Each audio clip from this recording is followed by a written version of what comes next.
ओम सुमुखश्चैकदन्तश्च कपिलो गजकर्णकः लंबोदरश्च विघ्नो विघ्ननाशो विनायकः धूम्रकेतुर्गणाध्यक्षो भालचन्द्रो गजानन द्वादशेतानि नामानि या पठे शृणुयादपि विद्यारम्भे विवाहे च प्रवेशे निर्गमे तथा संग्रामे संकटे चैव विघ्नस्तस्य न जायते। ओम जयंती मंगला काली भद्रकाली कपालिनी दुर्गा क्षमा शिवा धात्री स्वाहा स्वधा नमोस्तुते। नमस्कार, स्वागत है आपका आचार्य वाणी में। मैं आचार्य डॉक्टर विक्रमादित्य आपके साथ हूँ। आज का विषय हमारा है कर्क राशि वाली, चंद्र प्रधान कर्क राशि वालों के लिए दिवाली के दिनों में ग्रह क्या करने जा रहे हैं। दिवाली जब आती है ना तो पूरा वर्ष लोग दिवाली का इंतज़ार करते हैं, और दिवाली में कुछ खास प्रयोग यदि हम सही समय पर सही जगह पर कर लें तो पूरे वर्ष के लिए हमारी ग्रहों की स्थिति बहुत सुंदर हो सकती है। सैद्धांतिक तौर पे शास्त्र में वर्णित किया गया है, इसलिए दीपावली का इंतज़ार समस्त रूप व्यक्ति करते हैं। और भारतीय संस्कृति में, सनातन संस्कृति में तो दीपावली राम के आगमन का अवसर है, लक्ष्मी के प्रादुर्भाव का अवसर है। लेकिन इस बार कुछ लोगों ने भ्रांति उत्पन्न कर दी। हर व्यक्ति ये सोच रहा है कि इस दिन मनाऊं, चाहे इस दिन मनाऊं, 20 को मनाऊं, चाहे 21 को मनाऊं। वह शंका का निवारण भी हम करेंगे आपके लिए। लेकिन एक बात समझ लीजिए, अक्टूबर का आखिरी समय का जो दिन है, विशेष तौर पर भविष्य बल के अनुसार से आपकी राशि के दृष्टिकोण से बहुत महत्वपूर्ण है, क्योंकि आपकी राशि के साथ कई ग्रहों का योगायोग बहुत विचित्र तौर पर बनने वाला है। बृहस्पति महाराज आपकी राशि में उच्च के होकर विराजमान हो गए हैं केवल 49 दिन के लिए। मंगल महाराज पिछले करीब 9-10 महीनों से जिस प्रकार से शनि के साथ उठापटक का योग बना रखा था, मैं बड़ा या तू बड़ा, अब वो भी शांत होकर ताकत में आकर आपकी राशि के दृष्टिकोण से यदि देखा जाए तो बहुत महत्वपूर्ण योग बनाने वाले हैं। बस आपको थोड़ा ध्यान रखना पड़ेगा कि आपका मंगल पॉजिटिव रहे, नेगेटिव ना रहे। अगर मंगल आपकी राशि में इस वक्त नेगेटिव प्रभाव उत्पन्न करना शुरू कर दिया तो ध्यान रखना कि आपके लिए वो आपकी नींद को भी खलल कर देगा, अशांति का वातावरण बना देगा। इसलिए मंगल को शुभ करने का आपको प्रयास कर लेना चाहिए। और मंगल शुभ तब होगा कि जब आपके द्वारा कुछ खास उपाय कर लिए जाएंगे। जी हाँ, इस बात का ध्यान रखना। ये बिल्कुल अकाट्य बात हम आपके समक्ष कर रहे हैं। इन दिनों अक्टूबर के अंतिम में मंगल बुध कई प्रकार के परिवर्तन के योग बना रहे हैं। शनि मंगल का टकराव समाप्त होने की तरफ जा रहा है। ये सारे के सारे परिवर्तन आपके लिए बहुत महत्वपूर्ण रहने वाले हैं। शनि इन दिनों भाग्य में चल रहा है। जब शनि भाग्य में चलता है तो क्या होता है ना, भाग्य को ट्यूबलाइट बना देता है, पुराने ज़माने वाली ट्यूबलाइट, आज वाली नहीं जो खट से जल जाती है। वो कभी जलती है, कभी बुझ जाती है, कभी लगता है भाग्य जागा हुआ है और कभी चलता है कि भाग्य चल ही नहीं रहा है। लेकिन इस अक्टूबर के अंतिम काल में एक योग ऐसा बनने वाला है, यदि एक दिन एक उपाय आपने कर लिया तो शनि आ जाएंगे आपके कंट्रोल में। जी हाँ, और पूरे साल का इंश्योरेंस शनि का आप कर सकते हैं कि नेगेटिव नहीं होंगे शनि आपके लिए। वो खास उपाय हम आपको बताएंगे इसी कार्यक्रम के दौरान में, सुन लीजिएगा, कर लीजिएगा। कोई बहुत उठापटक वाला ज़रूरत नहीं, छोटा सा उपाय है, चिंता ना करें। हींग लगे ना फिटकरी रंग चौका, गारंटी हमारी है आपकी राशि के दृष्टिकोण से। तो सबसे पहले बात कर लेते हैं आपकी राशि के दृष्टिकोण से ग्रहों का योगायोग 21 तारीख को कैसा बन रहा है। 21 अक्टूबर मंगलवार का अवसर अमावस्या उदय तिथि के रूप में विद्यमान है और शाम तक प्रदोष काल तक रहने वाली है। कुछ लोगों ने भ्रांति उत्पन्न कर दी कि दीपावली जो है वो 20 को ही मनवा दी लोगों ने। शास्त्रोक्त दृष्टिकोण से वो हम सिद्धांत आपके समक्ष, वैज्ञानिक सिद्धांत, ज्योतिष वैज्ञानिक सिद्धांत के तौर पर आपके समक्ष पूर्ण विशेषता पर रखने वाले हैं, और आप उसको समझ लेंगे, शांति से बैठ के सुनेंगे तो समझ जाएंगे आप भी। आप सब पढ़े लिखे हैं, सब आज की तारीख में पुराने ज़माने की स्थिति तो रही नहीं है, तो आपको अच्छे से समझ कर कार्य कर लेना चाहिए। खैर, अगर 20 को भी मना ली है दिवाली, कोई बुरी बात नहीं है। छोटी दिवाली तो है ही उस दिन, और बड़ी दिवाली जो वास्तविक दिवाली है वो 21 की ही है। कम से कम उस दिन मनाइएगा ज़रूर महालक्ष्मी का उपासना। यदि एक दिन पंडित जी को दक्षिणा एक्स्ट्रा दे देंगे, ये घर में बैठकर सब लोगों के साथ बैठ के कर लेंगे तो कोई ख़राब नहीं होगा। लेकिन जिन्होंने नहीं करी, भाग्य सो जाएगा। ये बात खासतौर पर ध्यान रखना। क्या आप अपने भविष्य को, पूरे वर्ष को भाग्य को सुलाने वाला बनाना चाहते हैं तो आपको ध्यान रखना चाहिए, जो भी तथाकथित तौर पर आपके मनोमस्तिष्क में भ्रांति उत्पन्न करने का प्रयास कर रहे हैं वो आपके भाग्य को सुला सकते हैं। इसलिए सही बात सुने, सही बात, शास्त्र की बात को समझते हुए कार्य करें। कुछ लोगों ने अपनी हठधर्मिता को दिखाने के लिए इतनी बड़ी भयंकर गलती करी है, जो उनका अनुसरण करेगा, और आप समझ के चलें। और 21 को कम से कम महालक्ष्मी आ रही हैं, 21 को महालक्ष्मी आ रही हैं, घर का पता ढूंढ रही हैं, खोल के रखिएगा, प्रकाश करके रखिएगा, सिद्धांत भी समझ लीजिए। तो 21 तारीख को दिवाली का सुंदर योग बन रहा है। इस बार बड़ी भ्रांति रही कि 20 को मनाएं या 21 को मनाएं। शास्त्रोक्त दृष्टिकोण से हमने पूरी तरह से अच्छे से समझाया है कि कैसे 21 का योग बन रहा है। पुनः आपको समझा देते हैं कि यहाँ दिल्ली के पंचांग के अनुसार से या भारत के संपूर्ण पंचांगों के अनुसार से जो योग बन रहा है वो ऐसा है कि बिल्कुल जो अमावस्या की तिथि है वो करीब करीब 5:54 तक है। तो अमावस्या की आयु है। काशी के कुछ पंचांगों ने भयंकर गड़बड़ी करी है, गलती करी है, और इस बात को हमने बिल्कुल प्रत्यक्ष प्रमाण के तौर पर उपस्थित किया है कि उन्होंने जो पंचांग में उन्होंने लिखा है, अपनी गणनाओं के अनुसार से कहा है कि सूर्य अस्त जो उनके पंचांग में जाकर कोई भी देख सकता है। उन्होंने लिखा है कि करीब करीब शाम को जो सूर्यास्त हो रहा है वो 5:40 पे हो रहा है, लेकिन काशी में भी सूर्यास्त जो हो रहा है 5:26 पे हो रहा है, और उसकी वजह से उनकी तिथि की आयु गड़बड़ हुई है, और तिथि की आयु गड़बड़ उन्होंने कैलकुलेशन में मिस्टेक करी है, और ये प्रमाणित है, उनके पंचांग को जाके देख सकते हैं। उन्होंने सूर्योदय दिखाया है 21 जो अक्टूबर को सुबह 6:20 पे दिखाया है, जबकि काशी में सूर्योदय 6 बजे हो रहे हैं सुबह सूर्योदय। तो इतनी बड़ी भयंकर गलती उन्होंने करी है, और उसके कारण से इस समस्त संसार के समक्ष एक ज्योतिष का बड़ा अजीब अपनी गणनाओं के अनुसार से ज्योतिष का नाम खराब किया है।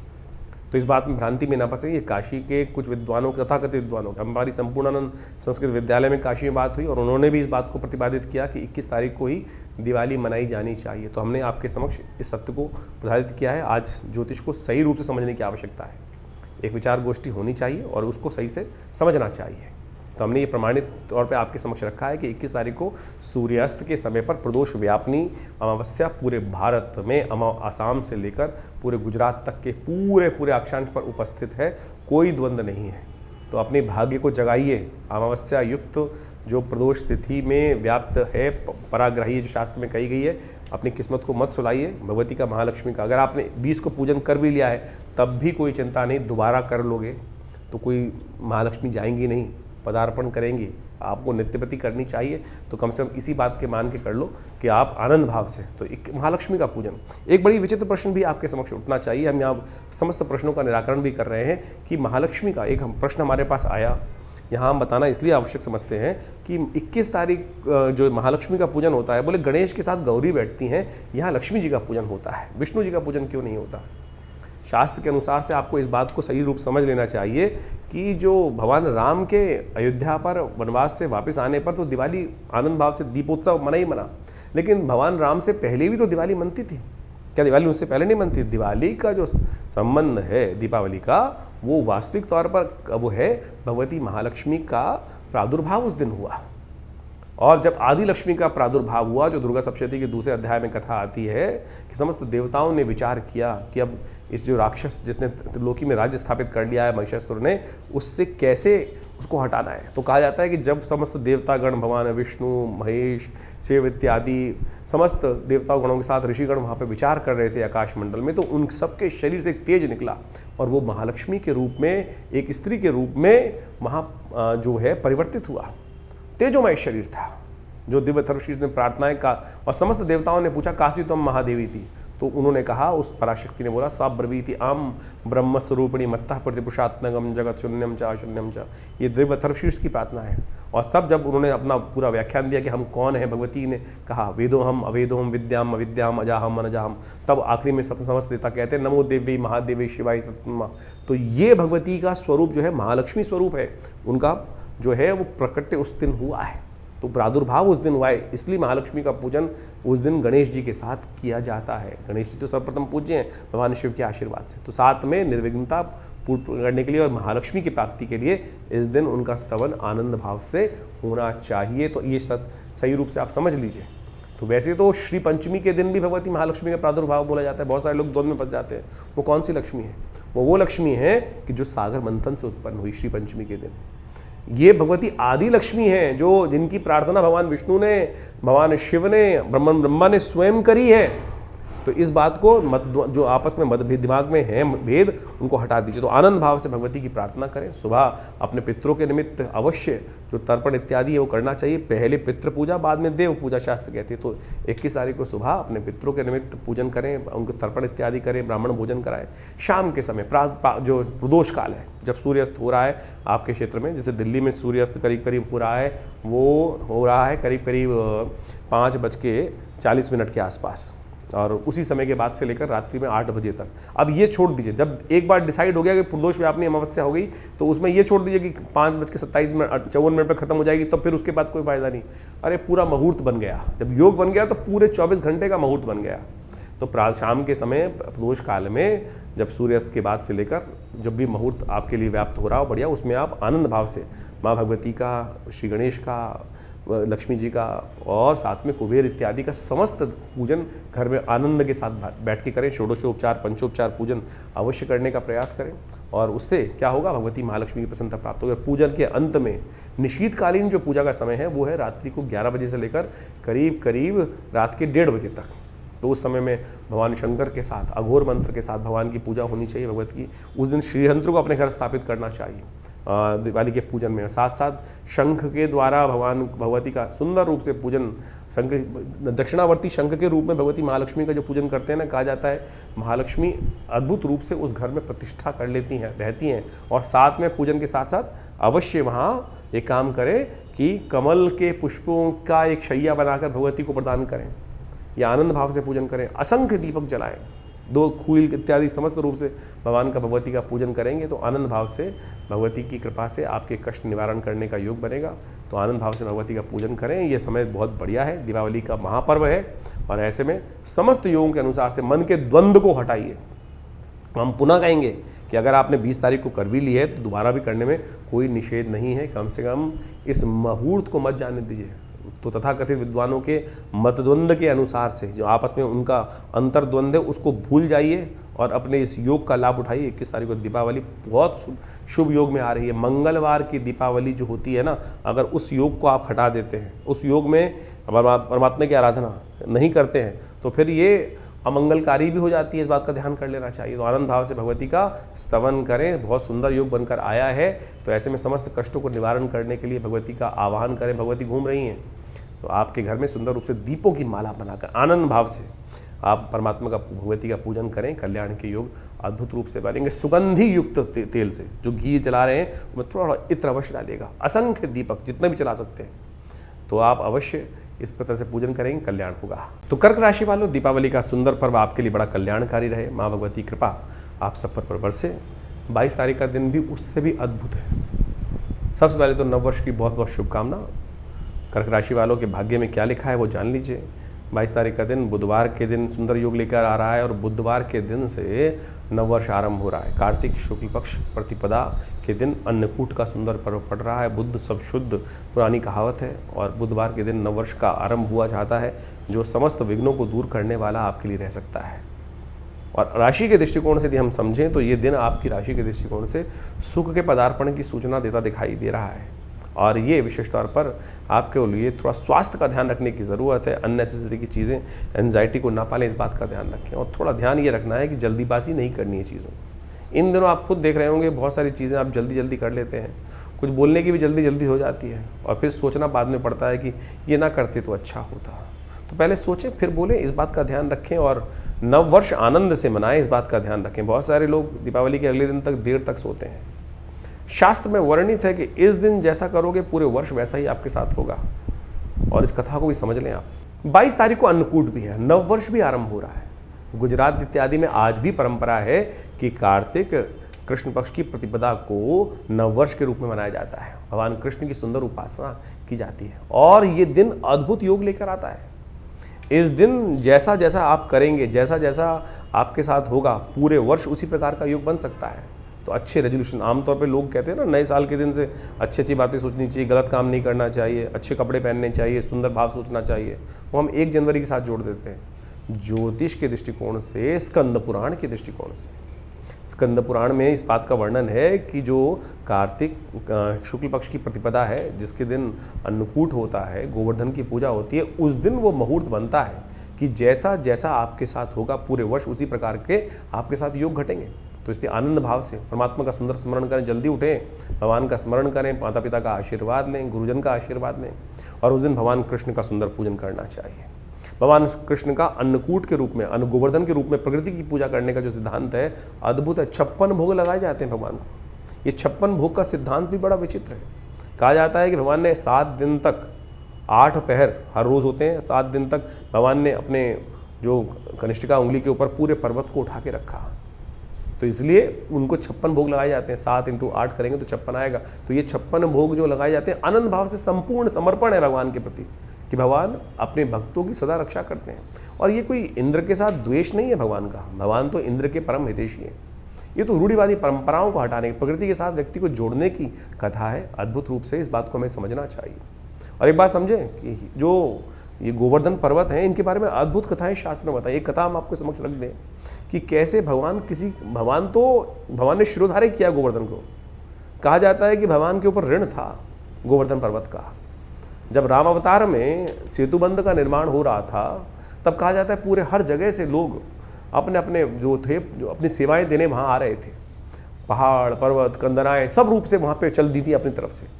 जब गोवर्धन को पता चला कि भगवान को आवश्यकता है, तो वो भी उठ के चल दिए। भगवान एक जो कहा जाता है हनुमान जी स्वयं उनको उठा के चल दिए थे वहाँ पर लाने के लिए। लेकिन जब पता चला कि समय पूरा हो गया और वहाँ पर सेतुबंध का निर्माण हो गया, तब कहा जाता है कि गोवर्धन रो पड़े और उन्होंने कहा कि मेरे को भगवान की सेवा का सुंदर अवसर नहीं मिला।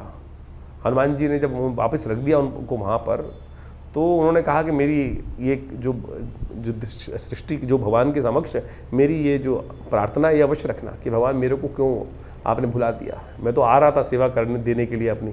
तब भगवान ने, जब हनुमान जी ने ये बात भगवान के समक्ष रखी, तो भगवान ने कहा अगले इस जन्म में तो नहीं, अगले जन्म में अवश्य ये कर्ज को उतारेंगे। तो कहा जाता है कि जो पत्थर पिघल, जो जब गोवर्धन उस स्थिति में गए तो कहा था वो रो पड़े थे तो वो पिघल गए थे। आज भी वो निशान वहाँ जाके आप देख सकते हैं कि पत्थर गोवर्धन पर्वत के पिघले हुए हैं। तो समर्पण भाव है, वो चलायमान जो है। तो सुंदर रूप से भगवान कृष्ण अवतार जब हुआ तो भगवान ने अपने सिर पर धारण किया उस कर्ज को उतारने के लिए। तो आप सोचे भगवान किसी का सब पे कृपा करने के सुंदर योग बनाते हैं। तो आप इस भाव को ध्यान रखें तो आनंद भाव से समस्त ये समर्पण भाव की भाव है। तो इसलिए आनंद भाव से गोवर्धन का पूजन करें। हमने विवेकानंद योगाश्रम में इस दिन बड़ा विशाल कार्यक्रम रखा है। हमारे गुरुदेव का जन्मदिवस भी होता है, आचार्य केशव देव जी महाराज का। तो उस दिन बड़े आनंद भाव से भगवान गोवर्धन का पूजन, गोबर का बहुत बड़ा पर्वत बनाकर उनका बड़े सुंदर रूप से भगवान का, विष्णु का, भगवान कृष्ण का सुंदर पूजन, कीर्तन इत्यादि समस्त रहता है। तो शाम के समय अन्नकूट का भंडारा रहता है। आप भी आइए और सुंदर रूप से भगवान का सुंदर स्तवन करें।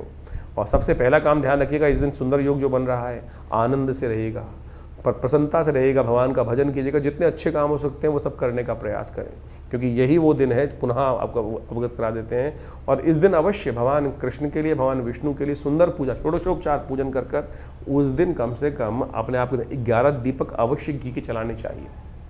और 11 दीपक जलाकर सुंदर रूप से शंख की, भगवान विष्णु की सुंदर रूप से पूजा अवश्य करनी चाहिए उस दिन। इस बात का हमें ध्यान रखना चाहिए। तो कर्क राशि वालों, नववर्ष के साथ नववर्ष जो आरंभ हो रहा है, बहुत दिन आपके लिए शुभ रहे, ऐसा भगवान से प्रार्थना। 23 तारीख के दिन ग्रह योग की गणना जो कह रही है वो भी जान लीजिए। बृहस्पतिवार का अवसर है, द्वितीया तिथि विद्यमान है और इस दिन ग्रह परिवर्तन की एक नई योजना बनाते दिखाई दे रहे हैं, जो परिवर्तन की तरफ आपके ले जाएगी और आपके विजय दिलाने के योग बना सकती है। कोई बहुत महत्वपूर्ण कार्य यदि आप करने के प्रयास कर रहे हो, किसी बहुत इंपॉर्टेंट कार्य पे काम करना हो, तो इस दिन को छोड़कर अगले दिन से आरंभ कर लीजिएगा। इस बात का ध्यान रखें, वो आपके लिए बहुत पॉजिटिव रहता दिखाई देगा। इस दिन तो आशीर्वाद प्राप्त करने का प्रयास करना चाहिए। यम द्वितीया जो है ना, वो प्यार बढ़ाने का दिन है और अपने कष्टों को दूर करने का दिन है। इस दिन कहा जाता है जो चित्रगुप्त जी की और यमराज जी की पूजा कर लेता है सुबह सुबह और यम के निमित्त तर्पण कर लेता है, शाम को एक दीप दान कर देता है, उसके जीवन के 1 वर्ष को सिक्योर करने का आशीर्वाद धर्मराज स्वयं दे देते हैं। इस दिन चित्रगुप्त और यमराज जी के निमित्त शास्त्र में वर्णित किसी योग्य ब्राह्मण के द्वारा यम तर्पण अवश्य कराना चाहिए। छोटा सा कार्य है, 5 मिनट 10 मिनट लगते हैं और कहीं भी बैठ के किसी योग्य ब्राह्मण के द्वारा आप उसको करा सकते हैं। तो ये करने से समस्त कष्टों का निवारण करने का योग बन जाता है। यम द्वितीया अपने आप में एक अद्भुत भैया दूज का जो पर्व है, आशीर्वाद प्राप्त करने का, तिलक लगाने का पर्व है। 23 तारीख की भैया दूज है। कार्तिक जो शुक्ल पक्ष की द्वितीया है, ये यम द्वितीया है। देखिए, दीपावली का महापर्व बड़े सुंदर रूप से आपको समझ लें, यमराज जी की पूजा से, यमदीप दान से शुरू होती है और जो है वो अंत भी यमदीप दान से ही होता है। ये कार्तिक के महीने में दीपदान का ही महत्व है। सरलता से एक दीप जलाकर ही आप समस्त अपने पापों से मुक्ति प्राप्त कर सकते हैं, भगवान का सानिध्य प्राप्त कर सकते हैं, पुण्यों को जगा सकते हैं।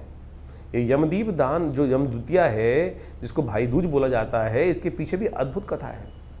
यमराज जी और यमुना जी आपस में भाई बहन हैं, सूर्य पुत्र पुत्री हैं दोनों के दोनों। और कहा जाता है कि यमुना जी हमेशा यमराज जी से कहती थी कि हमारे यहाँ कभी भोजन करें आके। धर्मराज हमेशा व्यस्त रहते थे, टाइम नहीं मिलता था। तो यम द्वितीया के दिन यमराज जी जाकर बहन यमुना के यहाँ भोजन करते हैं और कहा जाता है कि इस दिन समस्त भाइयों को अपनी बहन के घर जाकर ही भोजन करना चाहिए, अपने घर भोजन नहीं करना चाहिए। इस बात का ध्यान रखना चाहिए। शास्त्र में तो यहाँ तक प्रमाणित है कि अपने घर में चूल्हा ही ना जलाएं, उस दिन जाके बहन के घर ही भोजन करना चाहिए। तिलक किया जाता है। क्या होता है इससे? इससे बहन के कष्ट दूर हो जाते हैं और भाई की आयु बढ़ जाती है। ये सुंदर शास्त्र में सिद्धांत है, कोई और टोटके की जरूरत ही नहीं भाई। तो इसलिए बहन से बढ़िया भाई को कौन आशीर्वाद दे सकता है? ये संबंध है सुंदर रूप से, समस्त अहम को त्यागिए और जाकर अपने परिवार में सामंजस्य स्थापित करने के लिए, आशीर्वाद के लिए, समस्त कष्टों को दूर करने के लिए इतनी बढ़िया व्यवस्था शास्त्र में वर्णित है, इसका पालन करना चाहिए। और शाम के समय काम अवश्य करना चाहिए। यम द्वितीया के दिन यमुना जी के घाट पे या किसी भी पानी के घाट पे जाकर, तालाब में या नदियों पे जाकर, हो सके यमुना तो सबसे श्रेष्ठ है, शाम को 7 क्या करना चाहिए, नोट कर लीजिए, उपाय है, अद्भुत उपाय। ये नोट करके जो कर लेगा उसके पूरे वर्ष के लिए समस्त कष्ट दूर होने के योग बन जाएंगे। छोटा सा उपाय है, आपको क्या करना है, 7 पत्ते मंदार के लेकर उसमें जो 7 ही पत्ते बेर के रखने हैं और उसके ऊपर एक दीपक रखना है और उसको चलते पानी में प्रवाहित करना है। गन्ने का एक डंडा लीजिए, गन्ना जो होता है उससे डंडा लेकर उसको हल्का सा पानी हिला दीजिएगा और अपने सिर पर से वार कर इसको अर्पित कर दीजिए चलते पानी के अंदर या किसी पोखर पे। तो कहा जाता है कि पूरे वर्ष तक के लिए समस्त कष्टों को दूर करने का आशीर्वाद मिल जाता है। पितृ भी प्रसन्न हो जाते हैं, जिनको लगता है ना कि पितृ दोष बन गया है, पितृ पता नहीं संतुष्ट है कि नहीं है। ये एक उपाय है, यम द्वितीया के दिन शाम के समय जो कर लेगा उनके समस्त कष्ट दूर हो जाएंगे। शनि से जो परेशान है, एक बात और नोट कर ले, शनि भी सूर्यपुत्र ही हैं और जो विशेष तौर पर यमुना जी के भाई ही हैं। ये उपाय यदि आप कर लेंगे तो शनि की जो आपके जीवन में कष्टों के योग चल रहे हैं, शनि या 7.5 चल रही है, ढैया चल रही है, कुछ भी चल रही है, तो उससे भी कष्ट निवृत्ति का योग बन जाएगा। तो ये अकाट्य प्रयोग है, आप ध्यान लीजिए। तो इस बात का ये उपाय आपने कर लिया तो आप समझ रहे हैं शनि भी आपके अनुकूल हो जाएंगे, शनि आपको परेशान नहीं करेंगे। तो शास्त्रोक्त विधि के अनुसार से हमने पौराणिक कथाओं के माध्यम से ये जो पूरा समस्त आख्यान आपके समक्ष उपस्थित किया है, कर लीजिए, कल्याण होगा। तो कर्क राशि वालों, आपकी राशि के दृष्टिकोण से इस दिन ये जो उपाय हमने बताए हैं वो अवश्य कीजिएगा।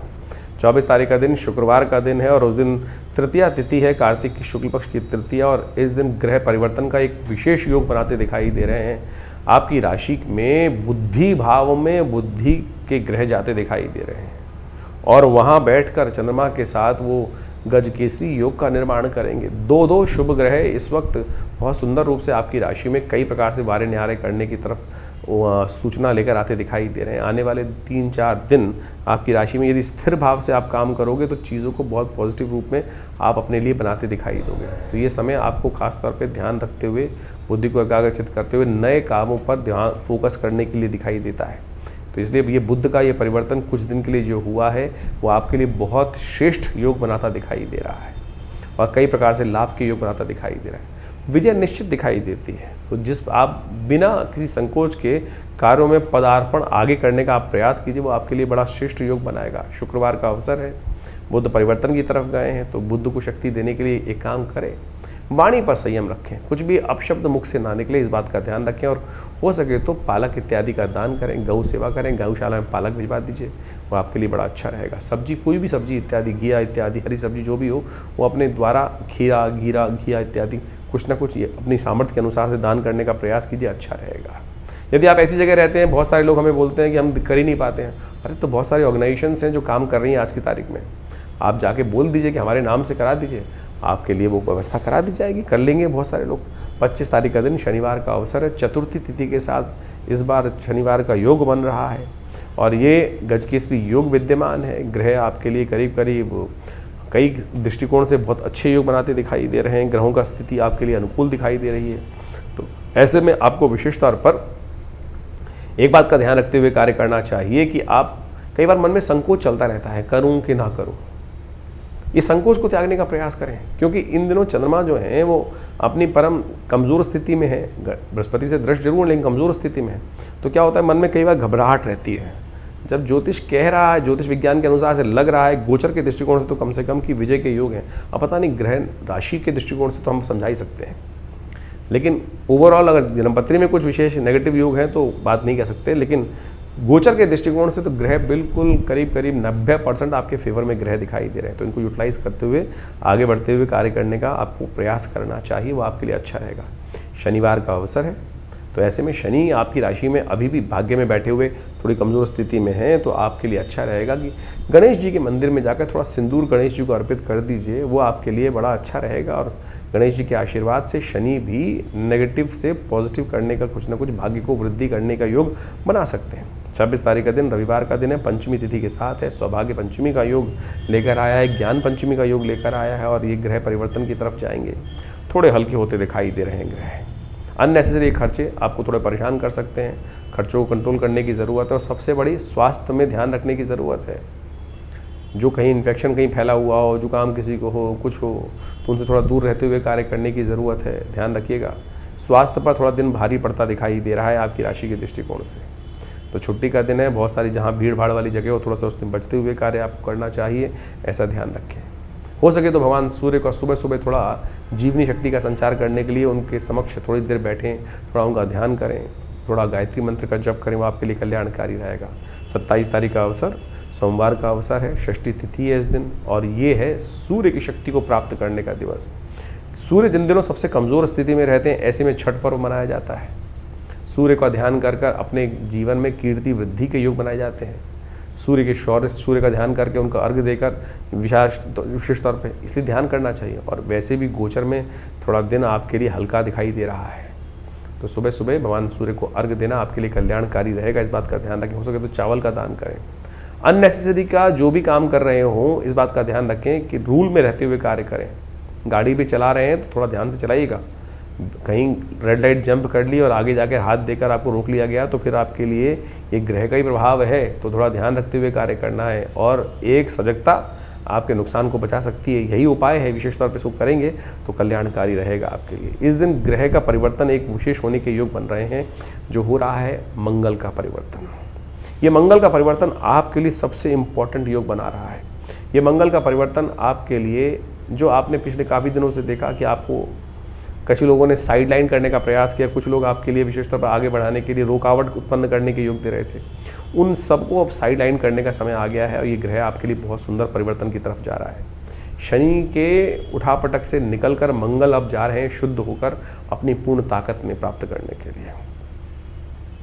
और ध्यान रखिएगा, इन दिनों हो सकता है अगर मंगल नेगेटिव है तो आप पता कैसे लगाएंगे कि मंगल अच्छा है या खराब है।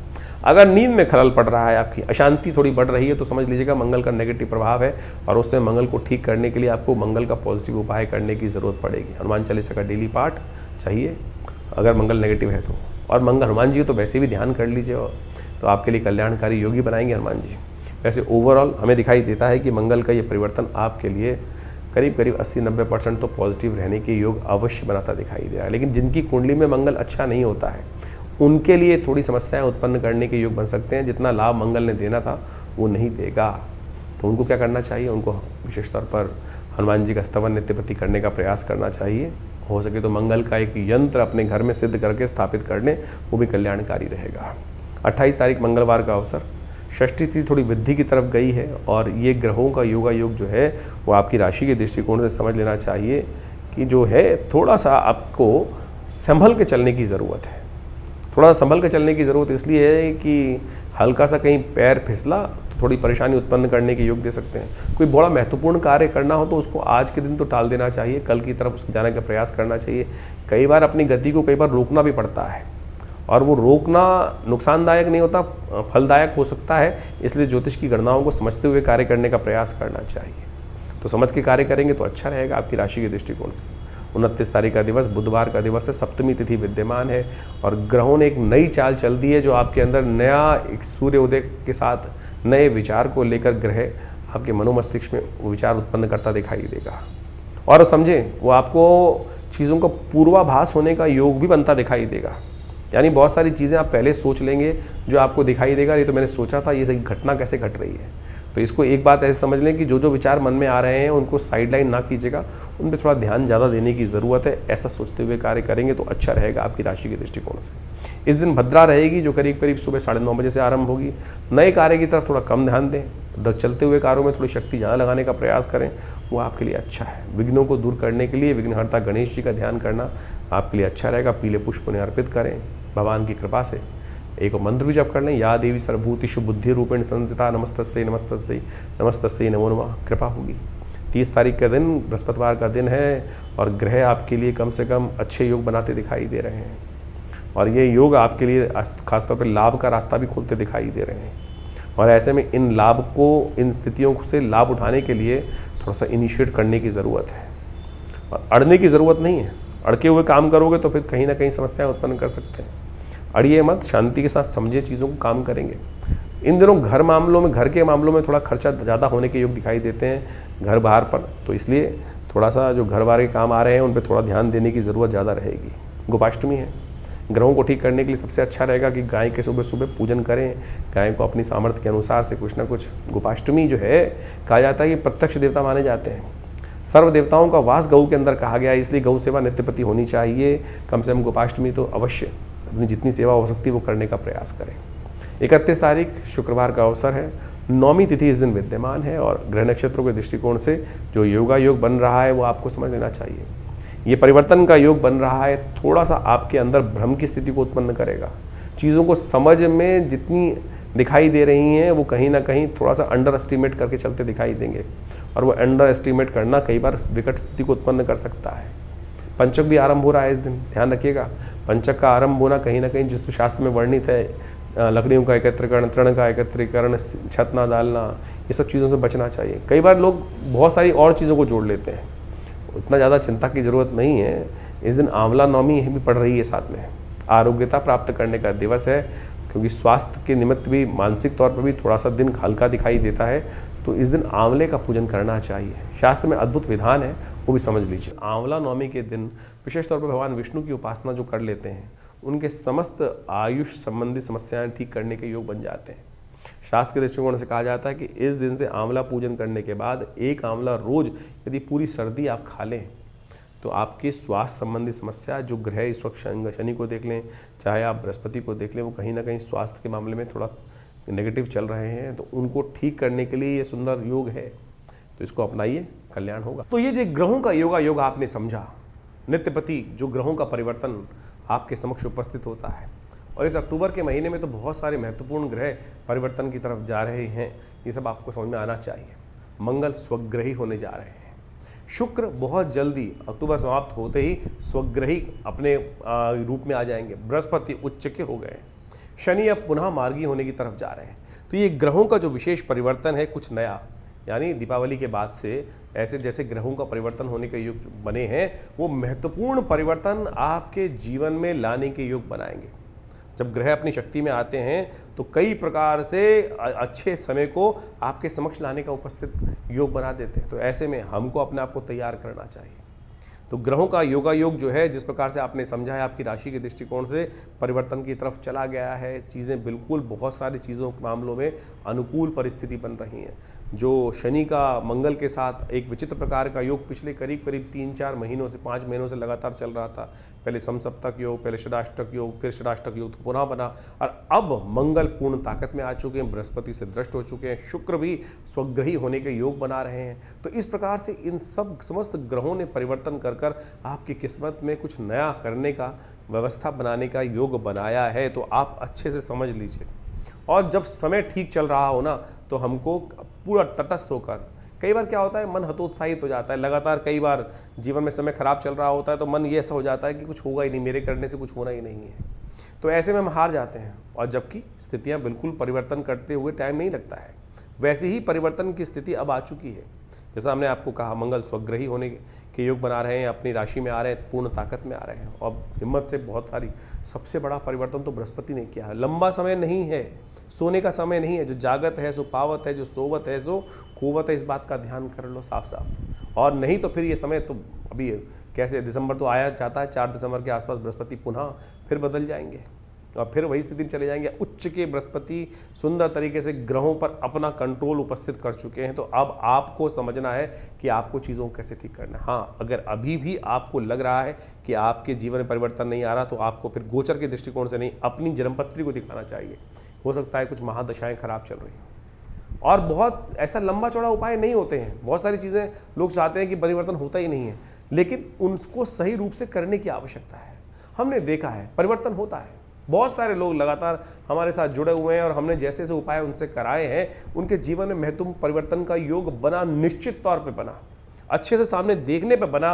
और बिल्कुल परिवर्तन कर्म से बनता है, विश्वास से बनता है, सही दिशा में कार्य करने से बनता है। कार्य तो सब कोई कर रहे हैं। अब कोई लठ ऐसे मार रहा है, कोई वैसे मार रहा है। ज्ञान के अनुसार से एक पॉइंट पर यदि हम कार्य करने का रास्ता सही सेट कर लें, विज्ञान के अनुसार से, समय के अनुसार से, बुद्धि के अनुसार से, देव योग के अनुसार से, तो कैसी चीज़ें हमारे हाथ में नहीं आएंगी। ये विश्वास हमको जगाना चाहिए। ज्योतिष विज्ञान वही विश्वास जगाता है, और सही रूप में सही चीज़ों को कर कर, परमात्मा के सामने प्रार्थना कर कर, सही रूप यदि उपाय कर लिया जाए, तो सही माने परिवर्तन, किस्मत जगाने के मार्ग बहुत जल्दी से प्रशस्त हो सकते हैं। तो जैसा हमने आपको आपके ग्रहों का योगा योग बताया है, तो उसको सही समझ लीजिए, अपने जन्मपत्री को अच्छे से। क्योंकि क्या होता है कि एक बार हम लोग गोचर के दृष्टिकोण से बहुत सारी चीज़ों को देखते रहते हैं, जैसे हम आपको बताते हैं, तो गोचर का एक पार्ट है, इसके अंदर बहुत सारी चीज़ें अपने वो क्या होता है। आजकल बहुत सारे लोग जब जन्मपत्री दिखाने आते हैं, तो आजकल यूट्यूब चैनलों की मेहरबानी से आधे ज्योतिषी खुद बन के ही आते हैं, और पूरा ज्ञान होता नहीं है। तो क्या होता है कि फिर नीम हकीम खतराए जान हो जाती है स्थिति। तो कई बार वो चीज़ें समझ में नहीं आती हैं। छोटी छोटी चीज़ें कई बार हम अपने लिए देख रहे होते हैं तो नहीं देख पाते। सामने वाला जब देखता है और बिल्कुल न्यूट्रल होकर देखता है, तो वो चीज़ें सामने आ जाती हैं। और हमने देखा है कि बिल्कुल छोटे से रूप में यदि उसको परिवर्तन करने का मार्ग, हल्का सा परिवर्तन करने का मार्ग पकड़ लिया जाए, सही दिशा पकड़ ली जाए, तो किस्मत जागने के योग बन सकते हैं। तो आप बिल्कुल इस समय को बर्बाद मत कीजिएगा। समय आपके बिल्कुल उपयुक्त हैं। चीज़ों को सही दिशा में करने का प्रयास करें। और जिस प्रकार से कभी कभी सही समय पर जाकर, आजकल मॉडर्न साइंस में बोला जाता है ना कि जब को सब ठीक चल रहा हो तो डॉक्टर के पास जाके एनालाइज कराते रहना चाहिए, तो उसी प्रकार से ज्योतिष विज्ञान में भी ग्रहों का एक योग कभी नहीं रहता, हर समय परिवर्तन का योग बनता है। तो समय समय पर अपनी जन्मपत्रिका, समय चीज़ों के विचार विमर्श, चीज़ों को समझने का मार्ग करते रहना चाहिए। और उससे क्या होता है कि चीज़ें सही दिशा में सही समय पर पकड़ में आ जाती हैं। और वो नहीं तो फिर क्या होता है कि यार मेरा बैठा हुआ व्यक्ति कहाँ, मिलने वाला व्यक्ति कहाँ बैठा हुआ था, मुझे पता ही नहीं चला। यही तो किस्मत सोने का तरीका है। यही कारण है ना कि हमको पता ही नहीं चला कि हमारा किस्मत जगाने के लिए व्यक्ति बैठा हुआ था, और जब उसका समय निकल गया तब जाकर हम जागे, अरे चीज़ हाथ से निकल गई। तो ऐसा ना करें, जगाइए किस्मत को, और ग्रहों को सही स्थिति को समझें, और जन्मपत्री को सही से समझकर, चीज़ों को सही समझकर, और बहुत सारी चीज़ों के अनुसार से हम आपके जो भविष्यफल को समय समय बताते रहते हैं, उसको सही से समझकर कार्य कीजिए। देखिए किस्मत बदलने के लिए बिल्कुल तैयार है, और आशा करते हैं, भगवान से प्रार्थना भी करते हैं।